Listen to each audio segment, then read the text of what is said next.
নমস্কার বন্ধুরা, মো কিচেন ভিলেজে আজকে আমি দেখাবো তোমাদেরকে থামস আপ তৈরি করে। তোমরা প্রথম থেকে দেখো শেষ অবধি। যারা চ্যানেলে নতুন আছে সাবস্ক্রাইব করো, পাশে থেকো। আর দেখো কিভাবে সহজেই বাড়িতে থামস আপ তৈরি করে নেওয়া যায়। বাজারে তো সবসময় যাওয়া যায় না, আর বাড়িতে তৈরি করে নিলে খুব সহজেই হয়ে যাবে। আর বাড়িতে যা কিছু ছিল উপকরণ দিয়েই আমি তৈরি করে দেখাবো তোমাদেরকে। দেখো কিভাবে তৈরি করি। আমি এখানে নিয়েছি 2 চামচ চিনি আর 2 চামচ গ্লুকন্ডি। আমি 2 গ্লাসের জন্য নিয়েছি এখানে, আর সেই মাপে আমি দিয়ে দিচ্ছি 2 চামচ করে সবকিছু। আমি এখানে নিয়ে নেব অল্প একটু লবণ, যেই বাড়িতে লবণ ব্যবহার করা হয় সেই লবণ নিয়েছি। আর আমি এখানে দিয়ে দেব একটু বেকিং সোডা। আমি এখানে অল্প একটু দিয়ে দেবো সাইট্রিক অ্যাসিড। অ্যাসিডটা দেওয়ার দরকার আছে। আর এগুলোকে সব দেখো আমি মিক্সিতে গুঁড়ো করে নেব। চলো, আমি এখানে 2টো ফুড কালার নিয়েছি।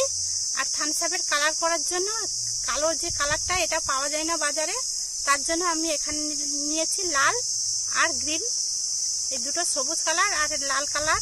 এগুলোকে কিভাবে তৈরি করব দেখো। আমি অল্প একটু দিয়ে দেবো, 1 থোপা করে।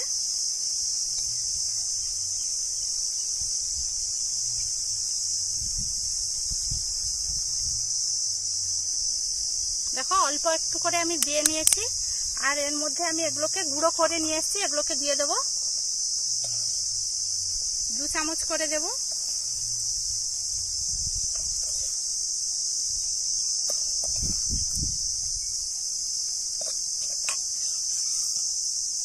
আর এখানে আমি দিয়ে দেব ঠান্ডা জল, ফ্রিজ থেকে নিয়ে এসেছি।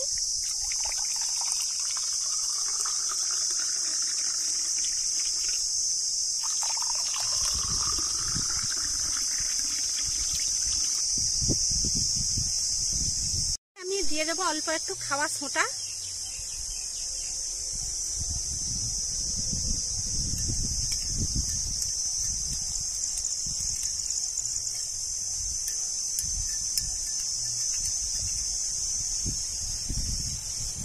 বাড়িতে তৈরি করে নিয়ে দেখো আমি বোতলে পুরে নিয়েছি। এটা যদি আমি ফ্রিজে রেখে দিই, পরে এগুলোকে ব্যবহার করতে পারবো। আর দেখো খুব সুন্দর হয়েছে।